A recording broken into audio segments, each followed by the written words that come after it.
Montreal Canadiens are proud to select Ivan Demidov.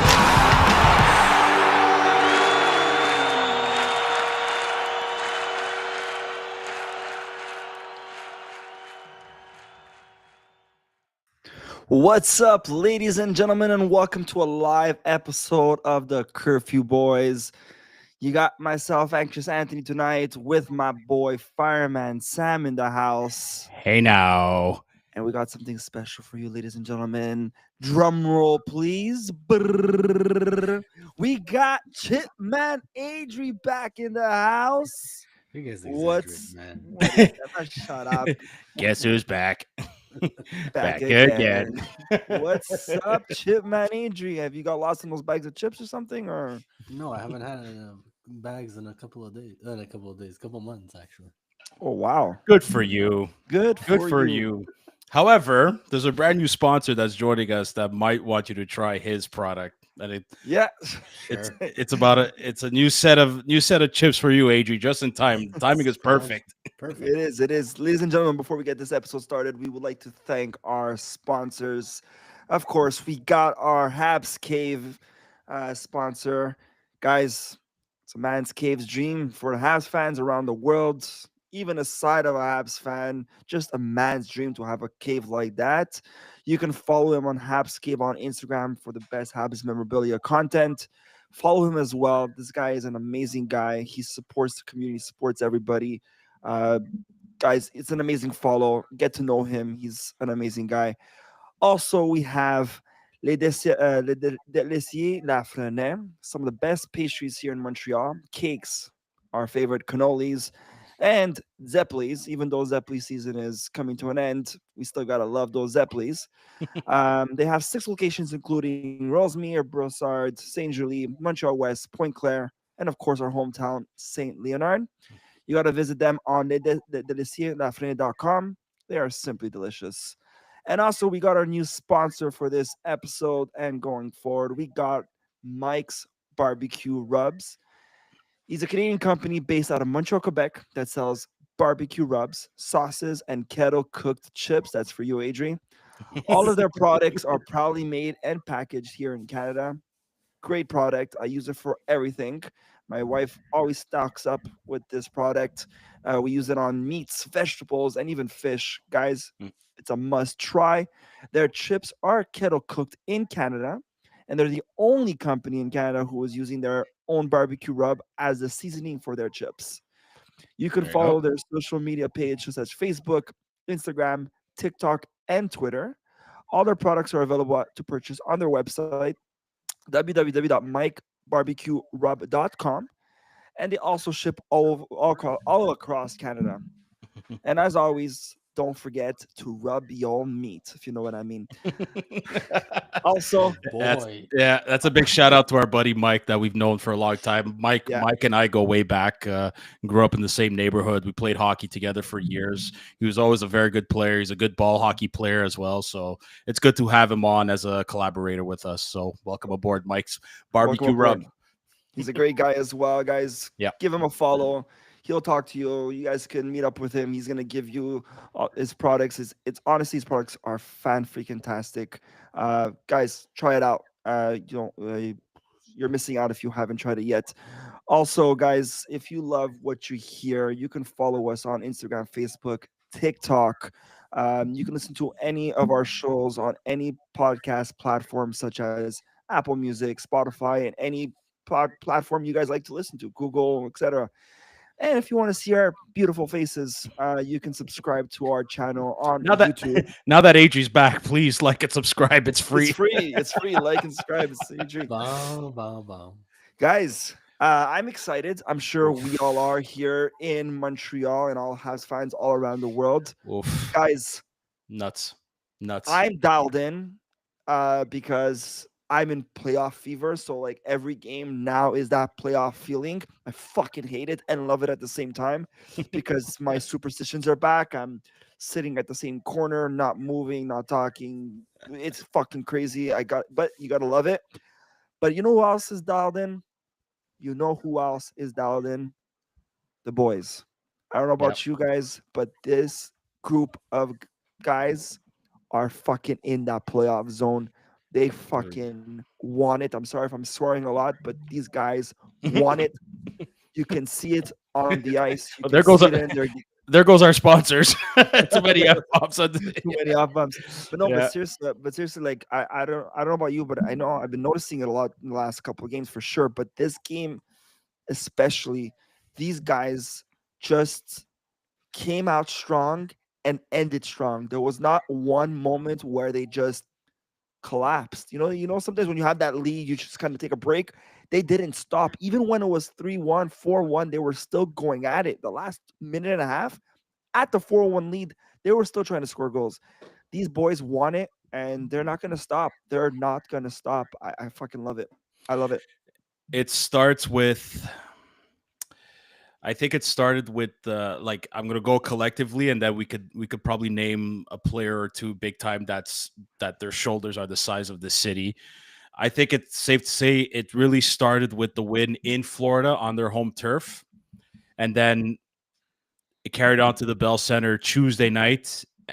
Just the way that game finished, like they didn't play a bad game, but let's be honest, the Florida Panthers Tuesday night were the more dominant team. The Canadiens showed signs here and there that they're fighting back, but for some reason, especially in the third period, just Florida just seemed to shut them down completely. But even within the last 30 seconds, you're luckily they're down by a goal. It's a 2-1 game, so still anything could happen. And then just when you thought it was one and done, like you get a simple play by Lane Hutson at the point, doing his shimmy moves, getting the puck on net, and then Nick Suzuki, who's just like we keep not that we keep forgetting how much of a cerebral player he is, but he's always been a smart player, just puts him at the right place at the right time, buries that goal with 8 seconds left. And I think the fans in the building knew it. I think the fans watching knew it. And I think even the Florida Panthers knew it, that the Montreal Canadiens were going to win that game. I think everybody under the sun knew that the Canadiens were going to win that game. Face-off, Dvorak wins it. That's why he's on the opening face-offs in overtime, because there's a good chance he's going to win it. Wins it. Hutson to Caulfield. Caulfield doing what he does, drops Suzuki. Just the way he scored on the wraparound, like he literally took the team. Him and Lane Hutson took the team on their shoulders. Just the momentum after that game, Wednesday morning. I don't know how you guys felt. Wednesday morning, there was just a buzz in the fucking city. Everyone was freaking out, Adri. But not only that, you're getting a hockey personnel. I don't want to call them influencers, but you're getting people who are in the game of hockey, whether it's through Twitter, they have their own podcasts, like outside of the Montreal market, that are rooting for this team. Like there's people in the hockey world that are outside of the Montreal market that are starting to realize that, like, no, like hockey, the NHL, and playoffs are better when the Montreal Canadiens make it. And it's not to sound biased, but when you have a historic team that's now becoming one of the top 16s to fight for the Stanley Cup, for their chance of winning it, and not just that, in a rebuild, okay? Like, I know that the days of tanking are over, but we're still in a rebuild. There's still got to be the final pieces in play that are permanently part of this lineup. People are realizing this with a coach it's his third year in the NHL as a coach, and they're fighting for that playoff spot and they're winning. How could people outside of this market, outside of the city, outside of this province not be excited? This is insane, boys. But let's just rewind a little bit to that, what you just said, Sam. Let's just go back to that moment, that tying goal. All right? Mm-hmm. Yeah. Guys, to any fans who left that building at that icing call, because everybody said that icing call was over. Mm-hmm. My father turned off the TV at that icing call, right? Because it's an empty net. You get an icing call, it's over. There's no way you're coming back and scoring with 26 seconds left at an icing with an empty net, whatever, right? I told my son. What are the chances? Yeah. I told my son it's over. I got up, I took the coffee mug. I'm like, hey, it's time for bed. guys, it was literally over. And that extra push from Lane Hutson, bringing it down the ice and still going backwards, right? That backwards play. I'm like, what are you fucking doing? Still managed to keep it in the zone. Like Marty said in his press conference, there was someone up above who helped them with that Yeah. play Oh because my it God. was, you know, Yeah. we always say this, and Joey brought this up many times in the past. We never get that lucky bounce. We never get that lucky bounce, and we got that lucky bounce at the right time. Not to take it away from Hudson and Suzuki for doing what they did, but yes, it was a lucky bounce. We took advantage of it. We tied that fucking game. The building exploded. The building exploded. Every Habs fan in the world went psycho. And guys, Bananas. and what kind of scared me, not to be like that Debbie Downer, but I think I felt like, when there's such a high, like I felt like that would have been the final high of the year, and then now we just go downhill, right? Like, but no, the guys Nope. came back strong, and you saw it tonight. They're so dialed in, guys. I love it. I love what I'm seeing, and you said it, Sam. You know, um, in a season where yes, the tanking era is kind of over. We're still rebuilding. We're still trying to find those missing pieces to be contending. Mhm. The management did say this is the year that we're going to be in the mix. Start off the season, we were far from the mix, Oh my God. but then we turned things around. We're finally in the mix, and now we're even past the mix. Like we're in the point where we might even make the playoffs. It's going to be close to the end. Let me tell you, there's still no, you know, guaranteed spot yet. But whatever happens, man, this is beautiful to see. Beautiful to see. I don't know what Yeah, more to they've say. exceeded the they've exceeded the expectations. Put it this way. You said it right, Adrian. Like I Exceeded. 1,000%. when like I had said that if they make it, it's playoffs is a bonus. Mm-hmm. If not, they were going to be fighting for that spot, not the last minute spot, or they were going to be out. So right now, like I said, we're exceeding. They're playing well. You can't. It's I will say you can't. Like I said, uh, hockey in April is more exciting than anything. So well, especially when that's they're it's no, it's exactly that. Them making the playoffs would be the cherry on top of the season, but I think we're at that point of no return now, like where we. No, I'm not gonna say. Look, like for me, don't be an Anthony. I'm not gonna be.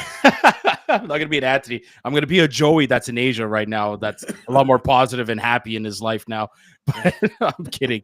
But no, to me, it's so far. It's the 6 games out of the remaining 9. Yeah, they have less than 9 now. But coming into the month of April, 6 out of those 9 games remaining were at home, and so far so good. Like they have to take advantage of that home crowd. That home crowd is literally like the 6th player on the ice for them. And they've been doing it. And I came into this game against the Bruins thinking there's a very good chance they could win. But it's like it always happens against the Canadiens where we're playing a team that's on a 7, 8, or 9 game losing streak. They were And 9 game losing streak. This was their 10th. And so now tonight, and so everybody this morning on Twitter was like, was like, on Twitter. What is yeah, Twitter? yeah, it's my new application. Anyways, on Twitter or X, I'll just add a couple more X's on my application. Everybody on Twitter earlier today, we can't edit that, said this is a trap game. For some reason, like there's a part of you that doesn't want to believe it, but then there's a part who was like, well, fuck, man. If history has a way of repeating itself when it comes to the Montreal Canadiens, and it happens. But man, I have never seen a Boston Bruin team look so. I don't even know so crap. Like almost to the point where I'm there. I'm like, should I feel bad for this Bruins team? And I'm like, I don't want to because we hate the Bruins, right? Like they're one of our rivals. And so Yeah, I should. they're all gone now. But that's it. It's But I insane think how last year they were beating the crap out of us They had like still Marsha, like the only one that's there is Pasternak. McAvoy's injured, and Swayman did everything he could to stop every shot, and he actually played amazing. That glove save he made against Carrier, like that might be one of the saves of the year. That was fantastic. Like even the crowd was like No, I thought it was a applauded guaranteed him. goal. Even the crowd like applauded him for making that save. But like, oh my, this Bruins team, like them too now, they're going in a rebuild, and I have to give a shout out to Zoo because he's the one that said, no, this team is going to fucking crash more than we think. And he was absolutely right. They're at the bottom of the East right now. Who the heck would have thought? Yeah. Like 2 years ago, one of the best teams. Like, yeah, but no more Patrice Bergeron, no more David Krejci. Like, it just goes to show. And now no more Bergeron, their captain. Marsha, their captain. Like, that's it. It's like pack it up. It's over. It's time. It's time to rebuild. Like, their time is done. It's our time now. It's Montreal's time now.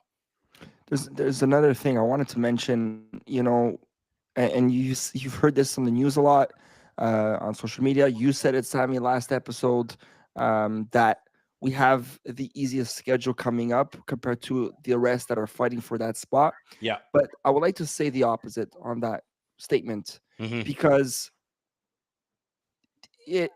we're playing teams that have nothing to play for, So which it's dangerous. is dangerous, right? Because they want to upset those teams. Yeah. Right. Rangers and Columbus are playing teams that already made it, that don't need to play 100% because they already have their clinch spot. They have the X next to their name. They don't need to win. They need to rest for the playoffs. So it's easier to beat those games compared to us playing teams that they're playing for pride now. They're playing to finish out their season on a high. They're playing to feel good about themselves by trying to eliminate a team like Montreal Canadiens. So, to be honest, to everybody out there who's saying that we have the easiest schedule, yes, maybe on paper, it's all in theory. Yeah, exactly. But mentally, we have the hardest schedule. Well, it depends. It depends with these teams too. If they rest some of their key guys, let's say let's look at Columbus. Like, I don't know their schedule, but I know they got to play Colorado now. I know they got to play Washington and the Leafs. They play Washington twice and then the Leafs once. Let's say during those games, let's say Toronto and Washington decide to rest some of their star players. Like maybe not Ovechkin, because let's say Ovechkin gets a goal. Again, I don't know the schedule, but let's say Ovechkin beats Gretzky's record.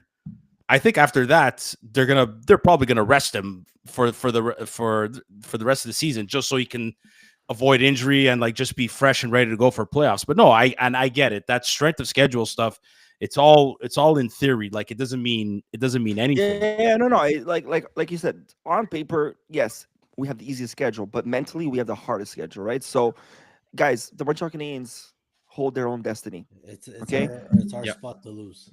Exactly. It really is. It really is. To lose. Because if you want to keep that spot, you just got to keep winning. Stop looking at the other teams. Just focus on yourself. Yes, us fans were refreshing the score app during the game. Like today, Ottawa are winning, whatever. But then we're refreshing Columbus. They're losing 7-3 right now, which is helping us. Yes, we want that security. We want that little cushion. But at the end of the day, we just need to start winning. We need to win the games.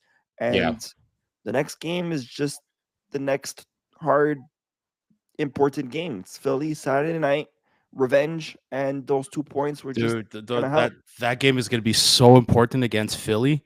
And come to think about it, I think you have no choice but to go with Sam Montembeault against Philly, especially Dobesh. Last time they played them, I'm not saying he was terrible.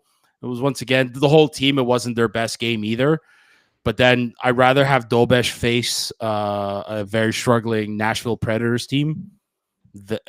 Especially on a back-to-back. So, so it'll probably be that. That's what I think that is. But we got to talk about Nick Suzuki and Lane Hutson here. Like I can't believe, you know what it is about Lane Hutson. It's I watched a lot of his games, at least his final season in college with Boston University.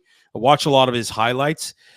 You don't forget too, what he did in college, but then those certain things he did in the Olympics and in the World Championships with Team USA that you're like, hold on a second. This kid's playing against men, and he's pulling off the moves he's pulling off, some of the goals and the plays he's doing. It's like, okay. It's like, yeah, he's got skill to play in the NHL, but a lot of the worry at the beginning of the season was, well, he's still undersized and all that. Man, I don't know what it is, but I think Nick Suzuki and Lane Hutson, they even almost the whole team, they seem to have found a switch after that Four Nations break. We keep going back to that, but that break Everyone was, goes back to it. but They were rested. They got the rest they needed. And it's probably the most pivotal point of the season. Like we could start the two pivotal points of the season is when Laine came back and they traded for Alexandre Carrier. The second one, probably the most important one, was that Four Nations break. Nick Suzuki and let's start with Lane Hutson. That the fact that he beat Chris Chelios's rookie record for most assists in a season is just that was, I think he did it in the 83-84 season, around that time. Just that alone is bananas. Okay, that just for that alone. Now, and it's unfortunate he got no points tonight against the Bruins, but dude, who cares? 2 games before that, 6 points. 2 games, 3 assists each, 6 points. So, like, and he's getting up there.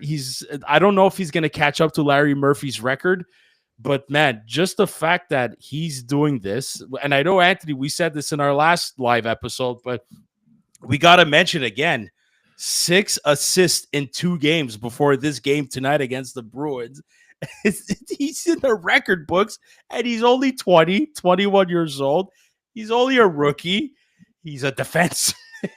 It's insane. Like, I'm not even sorry to say this. If and when this team makes the playoff this season, is it fair to say that he's maybe the top 2 reasons why this team made it? 100%. 100%. Lane Hutson is the reason why. Okay, like besides the core and everything we've done, Lane Hutson is a key player who brought us where we are today. It's a fact. It's not even. I don't. What was it? Like I said, 59 points. He's at 59. He's at 59 assists, and 62 points total. So yeah, a rookie defenseman. He's gonna. Yes, he is a very key part. He's playing almost every game, I believe, and like they even interviewed him before the game, asked, how's it going and all that, and basically saying like the team is letting him be himself, which is great. That's also very important, and which is coming from when he was in college. So he played like himself and he brought it to the NHL, and they're letting him do it. Yeah, that's supporting him, so he's gonna have fun. That's the key, and I think that is the key thing. It's true. There was that interview, and I think what that does is just mentally it puts the player in the right place, in the right mind frame. It's like, let me play the way I can play, the way I know I can play. We're going to live and die with some of the mistakes he's going to make. But if you notice, those mistakes have become less and less. Like this kid is did you see what Caden Gooley said? Yeah. That he's so smart that him and Marty, they talk hockey sense.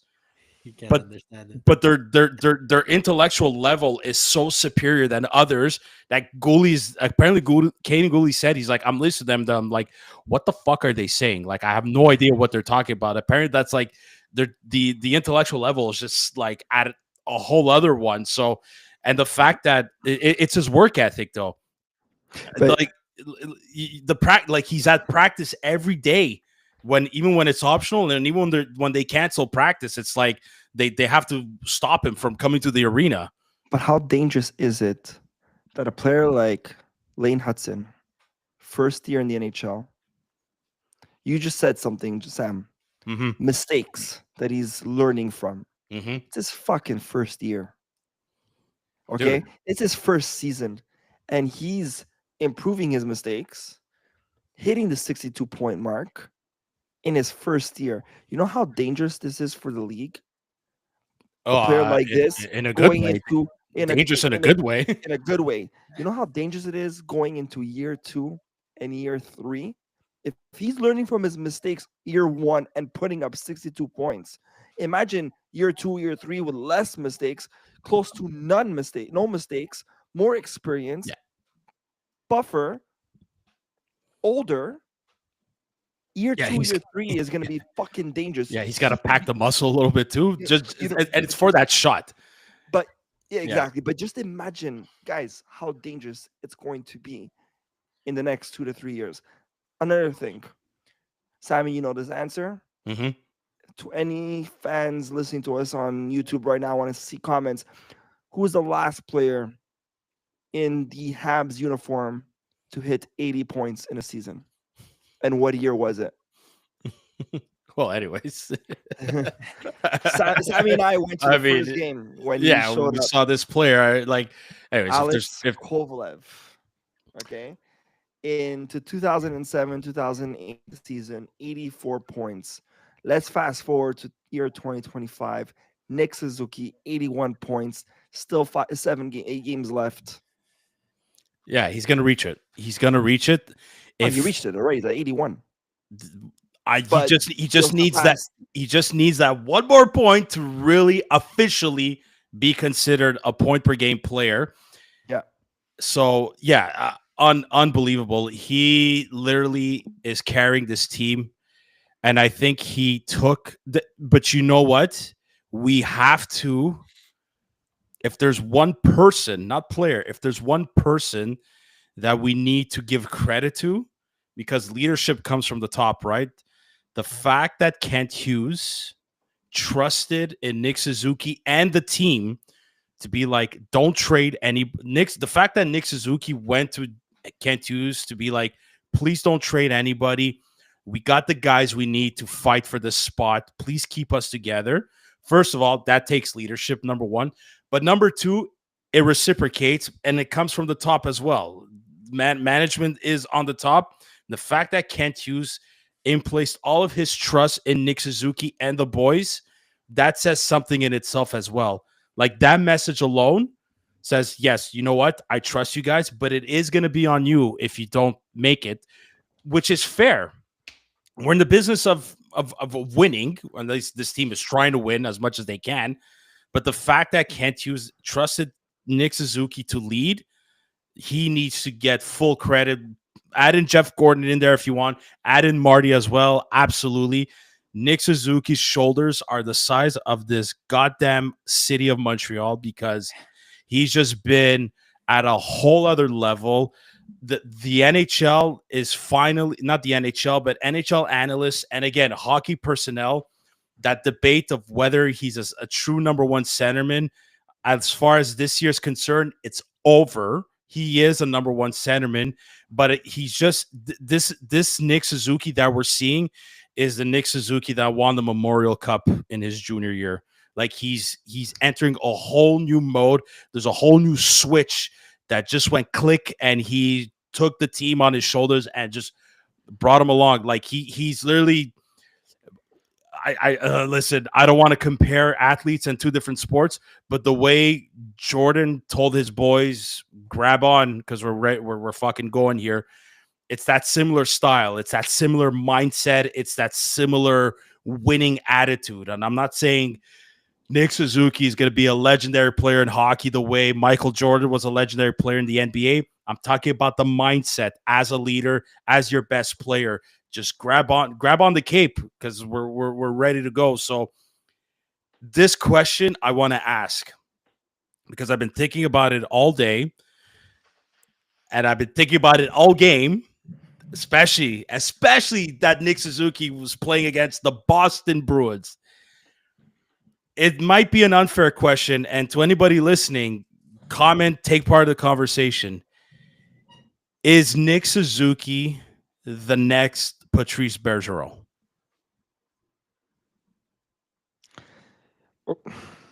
I've been trying to think about this answer And if you're struggling, I No, wanted. no, I'm struggling for a different reason. Okay. Player wise, yes, he is that guy. You know, he leads the team. He puts up the points. Mm-hmm. The only thing that he's missing, one thing to make him the Bergeron, Mm-hmm. is the size and the that. Well, Well, because Bergeron, Bergeron was a hitter, you know, like not really. They're around Doesn't hit much. they're around the same size frame, 6 feet. They're around the same. If anything, Nick Suzuki's missing maybe a couple of championships in terms of, well, obviously this is the Stanley Cup, but Bergeron won. He did win the World Juniors with Crosby, but then he won Olympic gold. Suzuki was robbed of that chance this year to win gold with Canada, representing Canada. That's 100%. The reason why I'm asking is because Patrice Bergeron, if you look at this particular season, the highest amount of points Patrice Bergeron ever had was 79.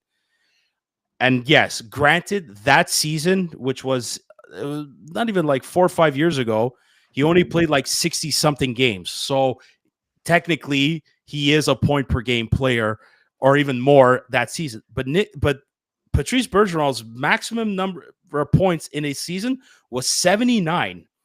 He played 20 years in the NHL, and only 5 of those years he scored 30 goals or more. The most he's ever had was 32. Nick Suzuki last season scored 33 goals. There's the reason why I asked this question is because there's so many similarities there. But a lot of people, even that when he came into the league, they said that he's going to become the next Patrice Bergeron. You know, he's a 200-foot player. He goes back. You see it. maybe you can say he's the next Bergeron, but better because stats wise. I'm looking at Bergeron stats. He was a great player. I'm not gonna say he's legend. He's a legend. He's a legend. He's a legend in Bruins and in Hockey Canada. Look, he's a Quebecer like us. Like the Patrice Bergeron is a legendary player. Gonna be a Hall of Famer. But if I have to compare stats, guys, like I'm just saying, like there's Suzuki is 10 times better. In just the last 4 seasons, Suzuki went from 61 points, 66 points, 77 points, and now 81 points. Bergeron never came close to that. He was always in the 50s, some years in the 60s, one of 79, then he went to 48.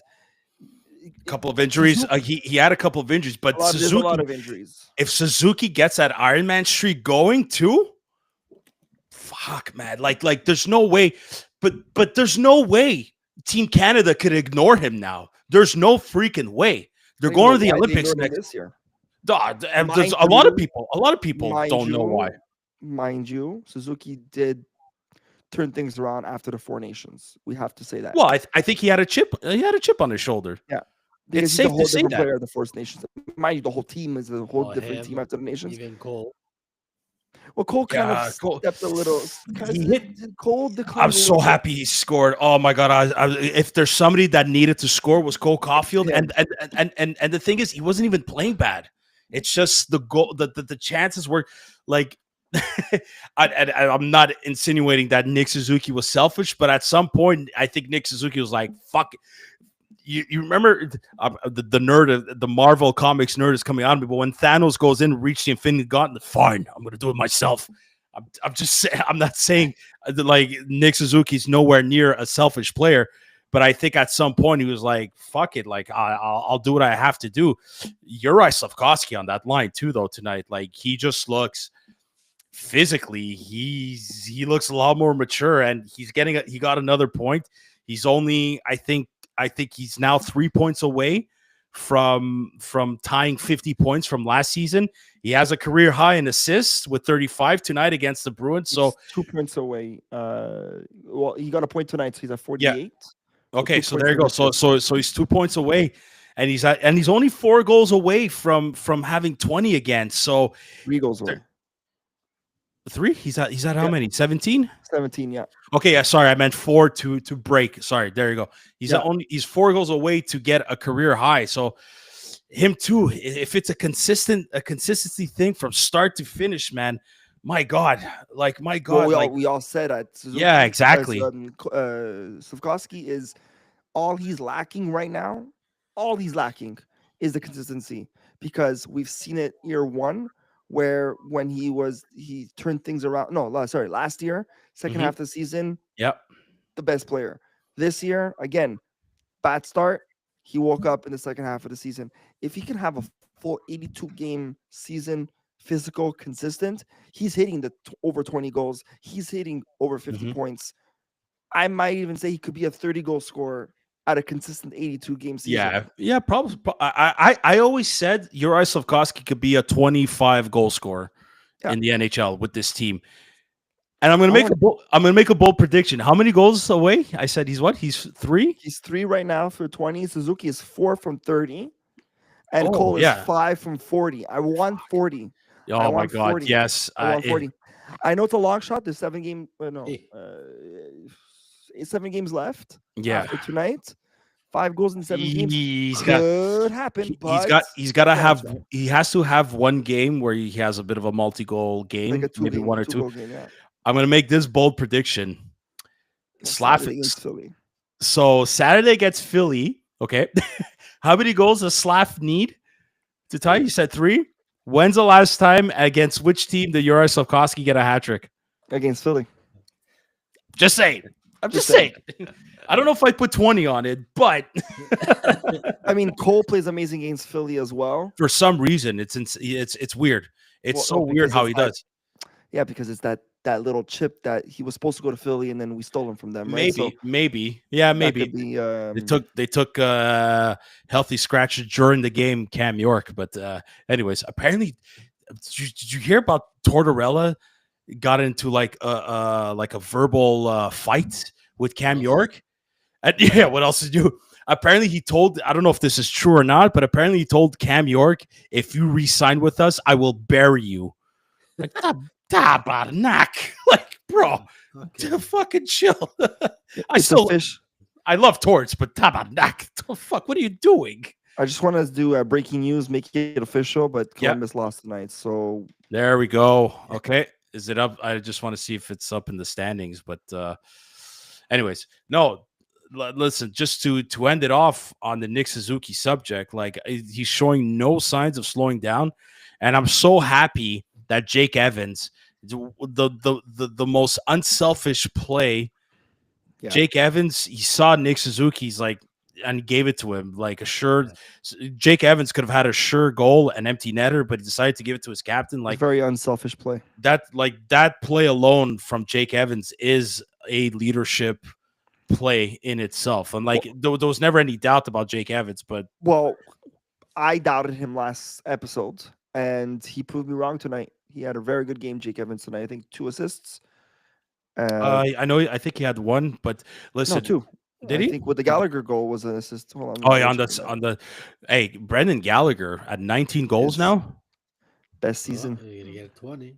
Like where's Joey when we need him? Stay in Asia, Joey. Stay in Asia. But isn't it funny? As soon as Joey moves to Asia, Christian Dvorak is like Okay. playing. Oh my God, I forgot about. like- I wanted to bring that up. like- What the like Everybody that's getting traded.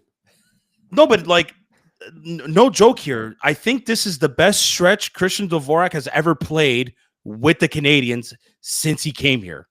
and after it was after the 4 Nations, Him turned- too. The whole team turned things around after the 4 Nations. But yeah, so Evans did get 2 assists tonight. It was the Okay. Gallagher Oh, goal there you go. Yeah. and the unselfish Suzuki goal. Yeah, I mean Gallagher's one goal away from 20. We can literally have 2 20-goal scorers, 1 40-goal scorer, and 1 30-goal scorer this season. It could happen. It could happen. I know it's a long shot, but But again, it's crazy to think how like we're the team with the most Yeah. 2-digit 10 goal goals. scores, more than 10 goals. Like I find that still so strange. And if you look at our plus minus range, like we're awful, but yet we're still in a playoff. 12 players. We got 12. Well, there you go. Well, more than half. I mean, No, but no, look, less than that. No, less if you than look that. if you look at our differences, our goal differential, excuse me, we're at minus 22, and we're in a wild card spot.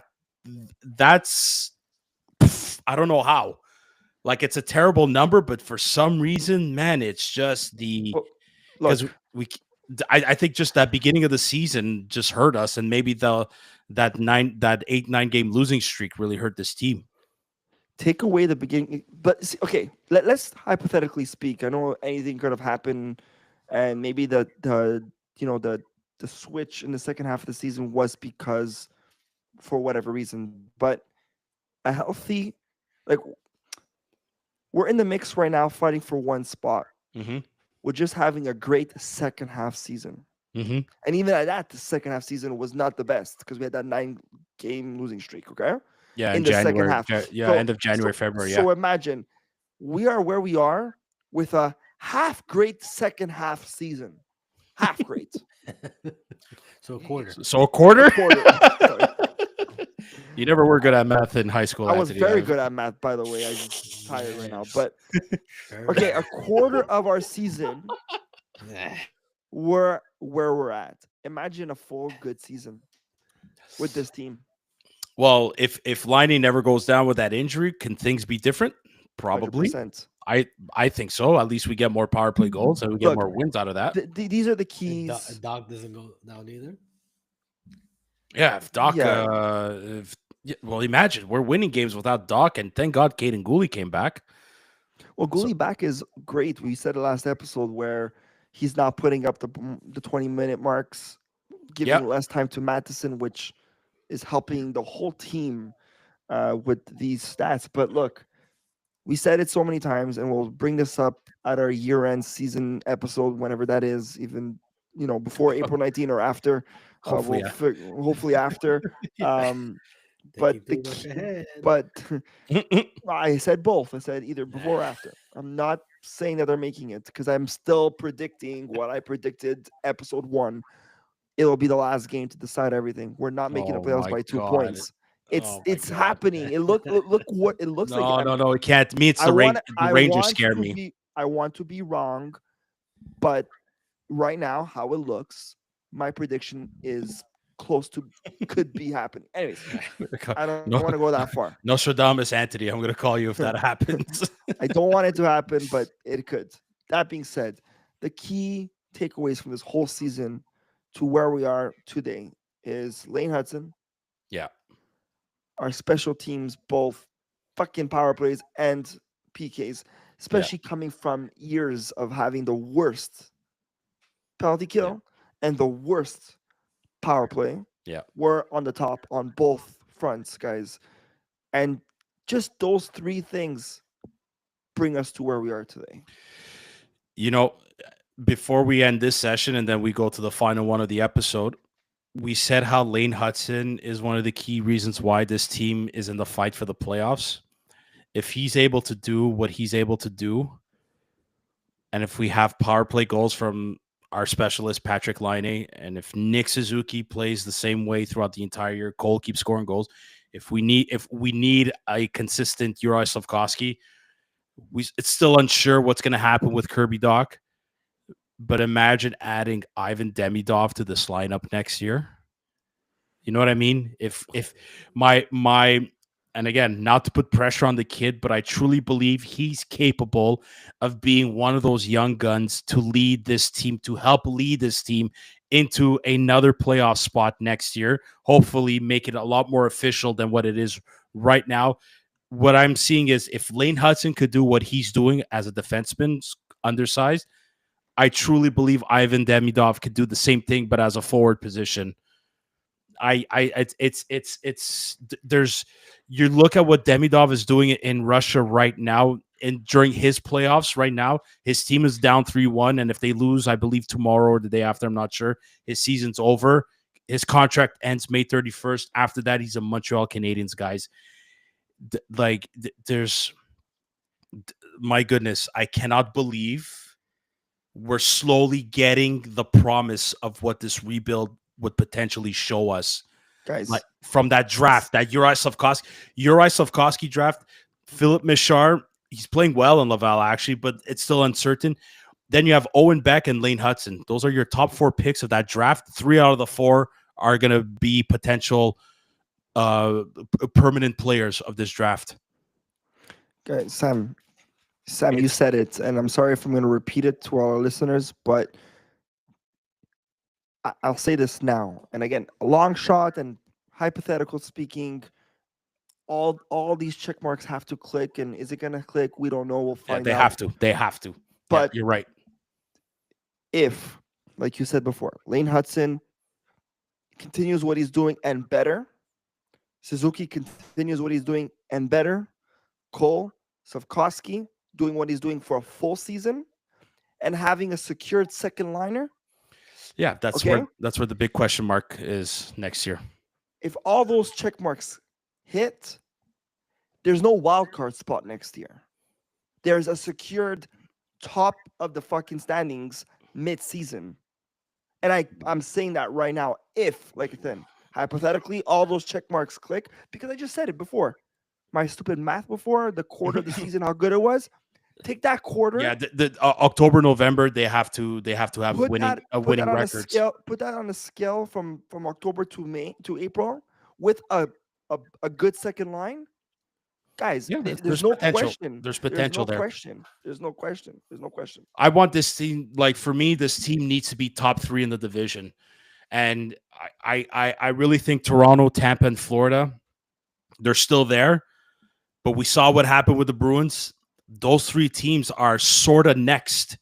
They're kind of next. Florida won. They're going to try to win again for the next couple of seasons. Tampa Bay, they won.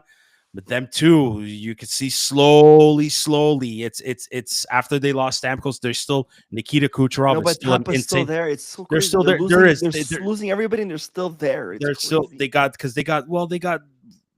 They still got a great culture over there. And say what you want about Kucherov, but they still have Kucherov, Vasilevsky, and Hedman.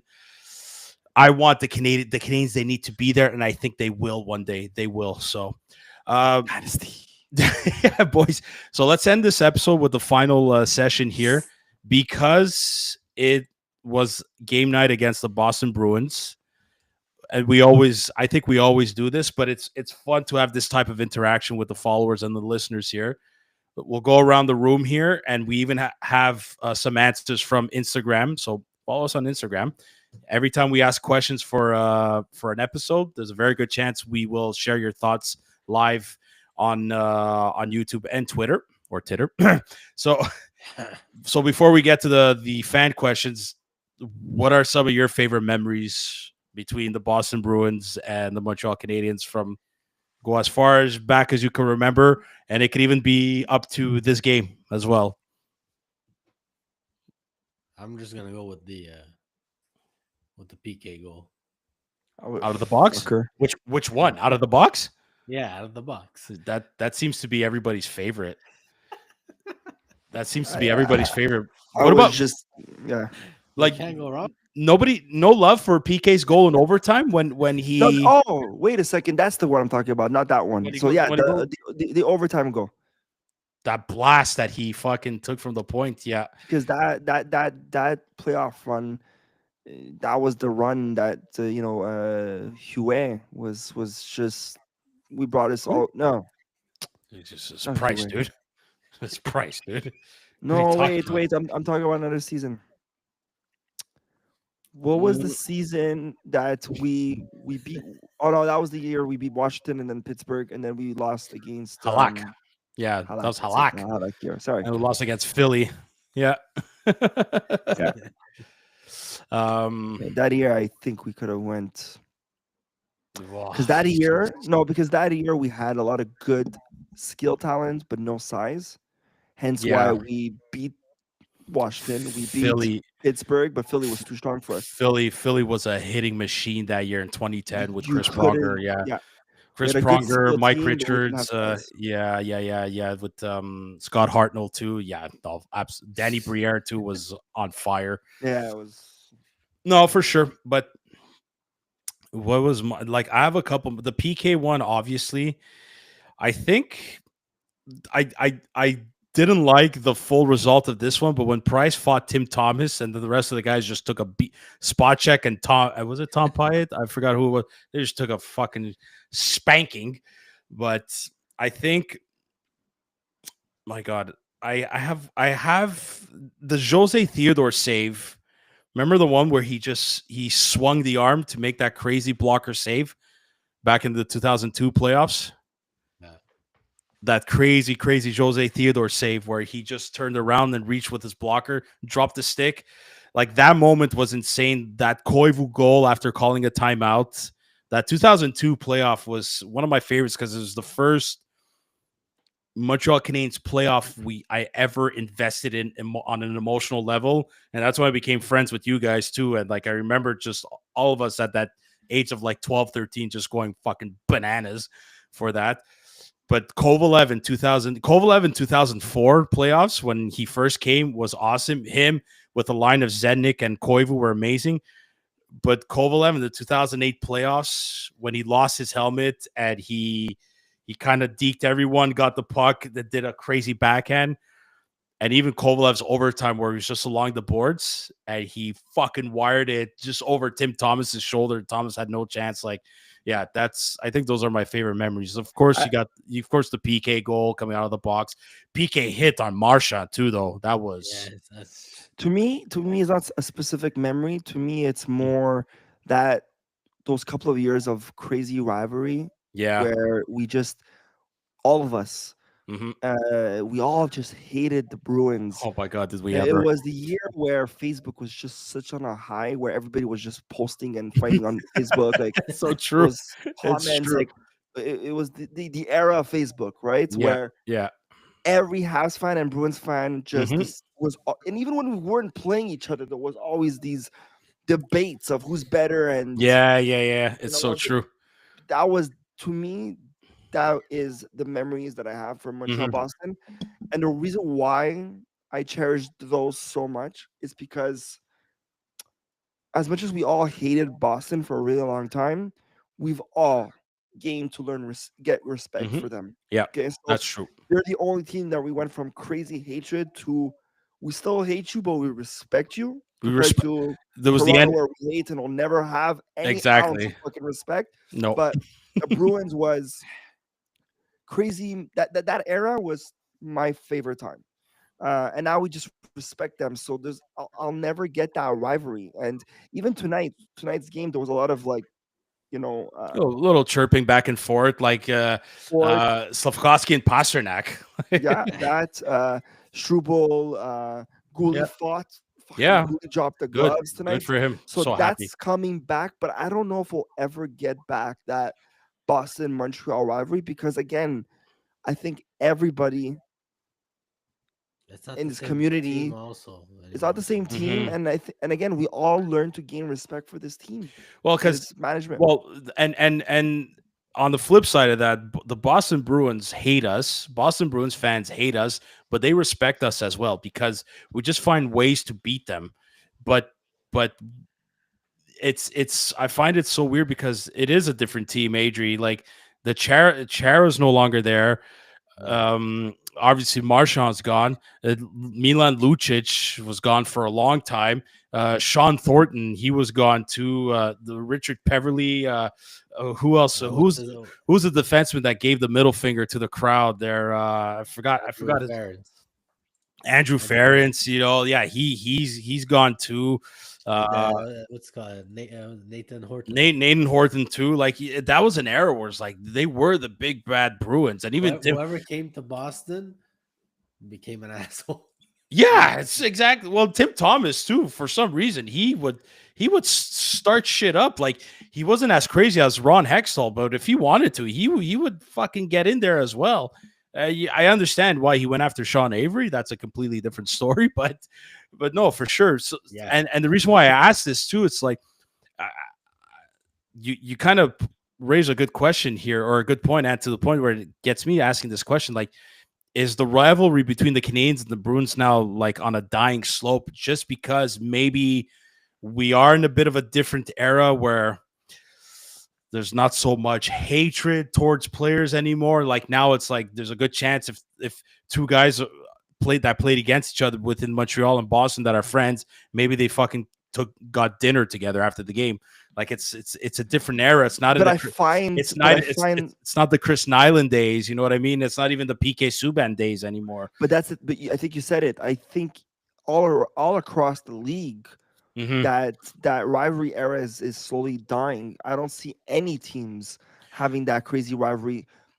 There's some rivalry. I'm not saying there's Hmm. none whatsoever, Hmm. but to the extent of what we went through, Yeah. guys, like we were losing friendships on fucking Facebook, fighting with people and threatening them and debates all night So long. Fucking these I. Facebook wars of you suck, the league sucks, Boston sucks. That's gone, and I don't know where the league went wrong with that. Again, we're in a. Sorry, let me just say one more Yeah, thing. yeah, I yeah. think it's turning into a. We all said this many times. It's becoming a skilled league compared Hmm. to back in the day. There was a lot of grit and fighting and size. There's not many out anymore. Well, it depends what it seems in the playoffs, but I think I might have just answered my own question. It's because the Canadians faced the Bruins so many times during the playoffs for years on end. So I think maybe that's why the fact that we haven't had that since what the 2014-15 season, that year where I think it was the year where Price went down with that injury or something like was it that one? It was probably the time when the exact season where Subban came out of the box and scored. I think that was the last time we faced the Bruins in the playoffs, and we haven't had. So maybe that's kind of why the rivalry is sort of dying. But like, I mean, hey, if we make the playoffs and we face the Maple Leafs again, maybe that's gonna get renewed a little bit too.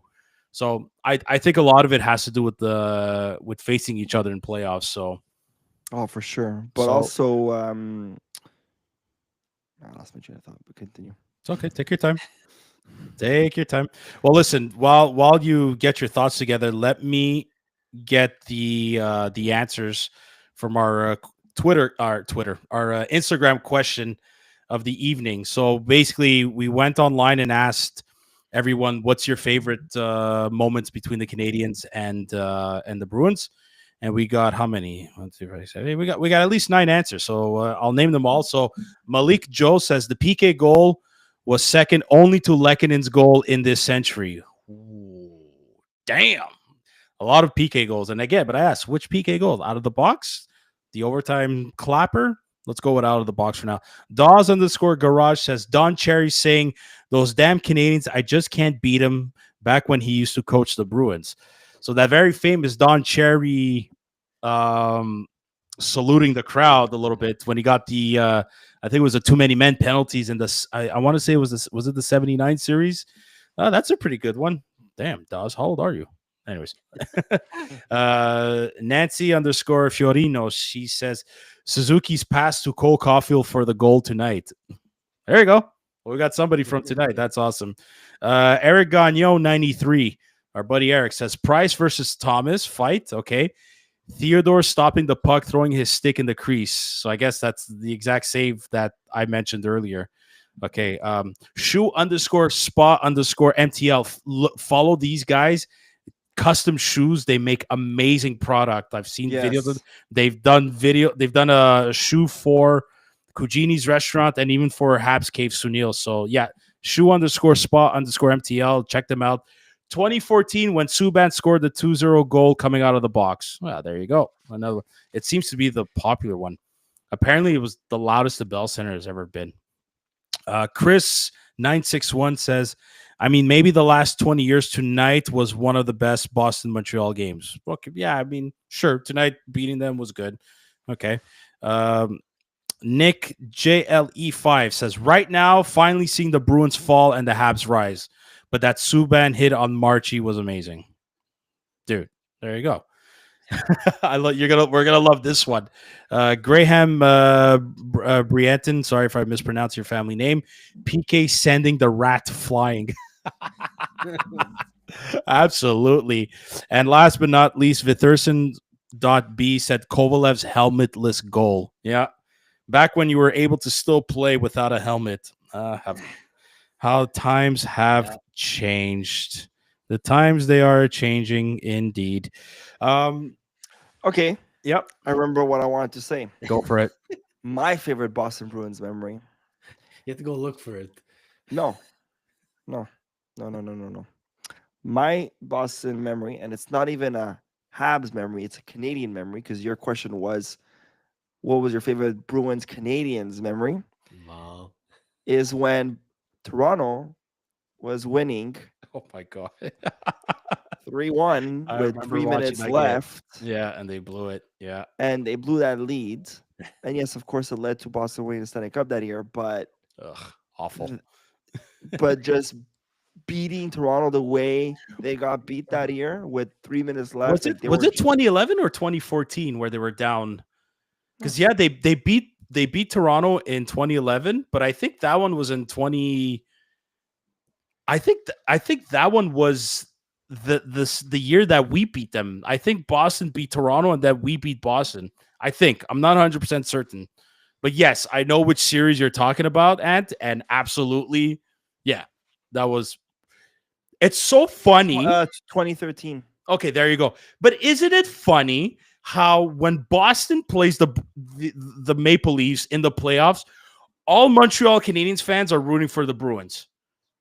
I find that hilarious, and that's where the level of respect comes in. But yeah, exactly. Well, I'll never cheer I can't. for Toronto for whatever reason. I would rather. There's so many things I want to say that I can't right now. I would. I. Name me a Western team that you hate so much. Name me one Western team. A Western team that you hate so much. Oh my god, a Western. Just name me one. Oh my. Someone in the West that you fucking hate. Dude, I don't know how much I hate teams in the West. Do I hate Winnipeg? A team that you don't want to see win in the West. I don't want to see. Dude, that's a great question. I never really thought of that.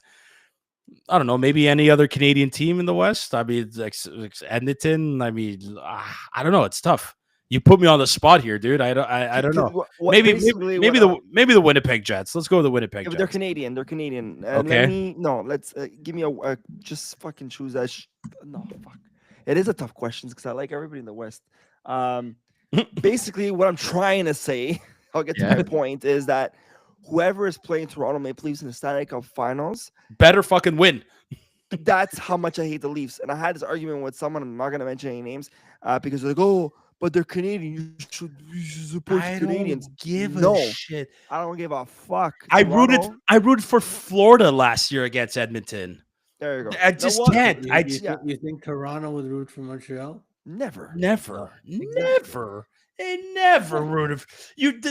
Dude, Maple Leafs fan rooted for Tampa Bay when we lost in the Stanley Cup Finals in 2021. There you go. There's no it's fine. That's okay. That we need that for rivalries to stay alive. That's what we need, and we're gonna end it on that. However, one last thing we do have to mention: nothing official yet, but Jacob Fowler is heading to the Montreal Canadiens organization.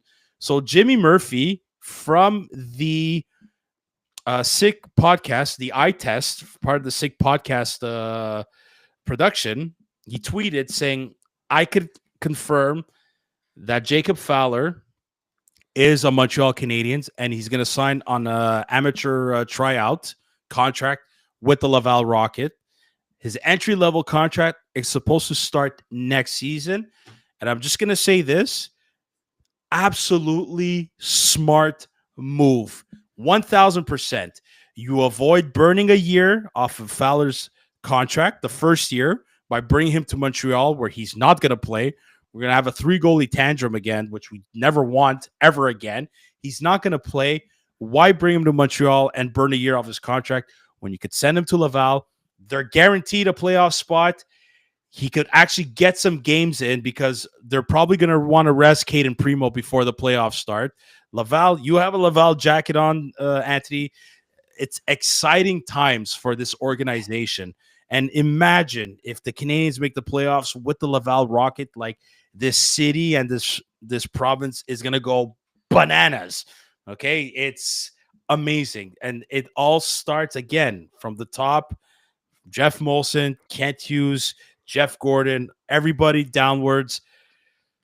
We're seeing it. The proof is in the pudding, boys, and the product is on the ice right now. Like Floridian Jackeye, 20 goals, rookie season in the minors, playing fourth line center. Like that's crazy. there's some because somebody's doing something right for both teams. Both coaches are doing something right for both teams. It's so exciting, man. It ain't job's not done yet. In the words of No, Michael Jordan and Kobe Bryant, job's not done yet. But man, tomorrow there's another buzz in the air in the city tomorrow. It's just keep going, man. just Keep keep going. pushing. Keep going. Stick We with hold it. our own faith. We hold our own faith. Tomorrow we have Detroit they- playing and Islanders playing. The Rangers are only playing Saturday. Fuck. Yeah, So yeah, go Carolina tomorrow and go Minnesota Wild. But I think There you Islanders go. are kind of off that fight. Well, It's still close, but it's still close. But now they don't have Anthony Duclair. Apparently, he left for personal reasons. He's taking time away from the team because Patrick Waugh ripped him a new one. I think But it's going to anyways. be Columbus, Rangers, Montreal. Those are the three fighting Yeah, for this spot. yeah, I think so too. Coolio. Coolio, guys, to all our listeners out there, thank you so much. To the ones who watched us live and send out those questions, thank you for your love and support. Guys, if you love what you hear, follow us on Instagram, Facebook, X, Twitter, TikTok. You can listen to us on any podcast platform such as Apple Podcasts, Spotify, Google, whichever you like to listen to. We're there. You can see our beautiful faces on YouTube. Like and subscribe. It's free. Tell your friends. Please give us an honest rating. We want to hear what you think about us. It's only going to make us better and give you better content. To thank all our sponsors, we got Hapscape. Thank you so much. Lafrene and Mike's Barbecue Rubs. Please give them a follow. Try those products from Mike Rubs. You won't regret it. If you haven't tried a delicious Cannoli pastry from Lafrene, please give it a shot. They have 6 locations. And please give a follow to Habs Cave. Awesome guy. Loves the community, supports everybody. Give them a follow. Guys, Adri, it was nice to see you again. Welcome back. Welcome back. He's off the LTIR. Now go talk to Carey Price. Tell him to do the same thing. Yeah. Exactly. Playoffs are coming. Until next time, ladies and gentlemen. Bye Bye now. now. Good night. Dynasty.